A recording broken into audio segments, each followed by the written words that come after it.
Ladies and gentlemen of the firm Green Cargo, be effective. If I could offer you only one tip for the future, being effective would be it. The long-term benefits of being effective have been proved by scientists, whereas the rest of my advice has no basis more reliable than my own meandering experience. I will dispense this advice now. Enjoy the power and beauty of your trains. Or never mind, you will not understand the power and beauty of your trains until they've faded.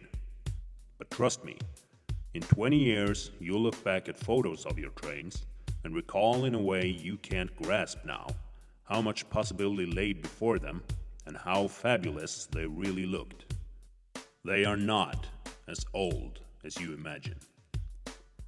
Don't worry about the rust or the corrosion, but know that sooner or later the rust will be the end of your locomotive.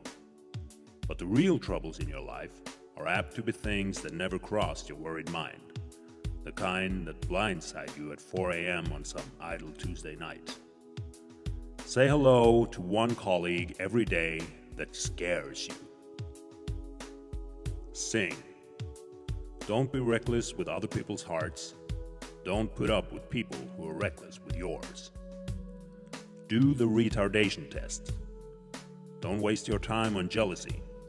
Sometimes you get the shifts you want, sometimes you don't.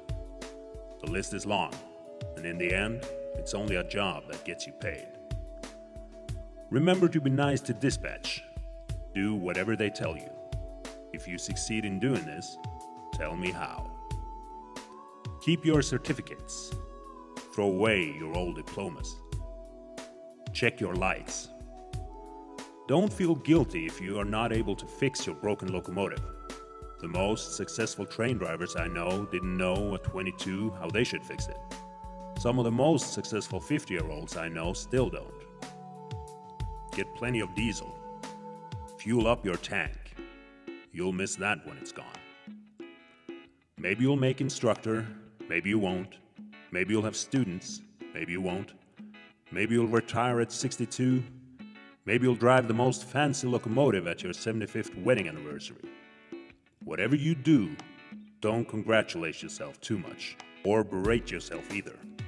Your choices are half chance. So are everybody else's. Enjoy your uniform. Use it every way you can. Don't be afraid of it or what other people think of it. It's the greatest piece of clothing you'll ever own. Dance. Even if you have nowhere to do it but in the company's barracks. Read the directions, and even if you don't follow them, do not call Hallsberg, it will only make you feel stupid. Get to know your boss. You never know when he'll be gone for good. Be nice to your coworkers. They're your best link to your past and the people most likely to work with you in the future. Understand that colleagues come and go, but for the precious few you should hold on. Work hard to bridge the gaps in geography and driving style, because the older you get, the more you need the people you knew when you were young. Drive in Stavanger once, but leave before it makes you warm. Drive in Bodø and Narvik once, but leave before it makes you cold. Use your vacation. Accept certain inalienable truths. Locomotives will break. You'll have to take some shifts at Alna. You too will get old. And when you do, you'll fantasize that when you were young, locomotives were brand new, the shifts at Alna were great, and employees respected their union. Respect your union. Don't expect anyone else to support you. Maybe you drive a BR 187, maybe you're hauling timber to Sweden, but you never know when either one might end. Don't mess too much with your train, or by the time you should depart, it will be cancelled. Be careful whose advice you buy, but be patient with those who supply it. Advice is a form of nostalgia. Dispensing it is a way of fishing the past from that disposal, wiping it off, painting over the ugly parts, and recycling it for more than it's worth. But trust me on being effective.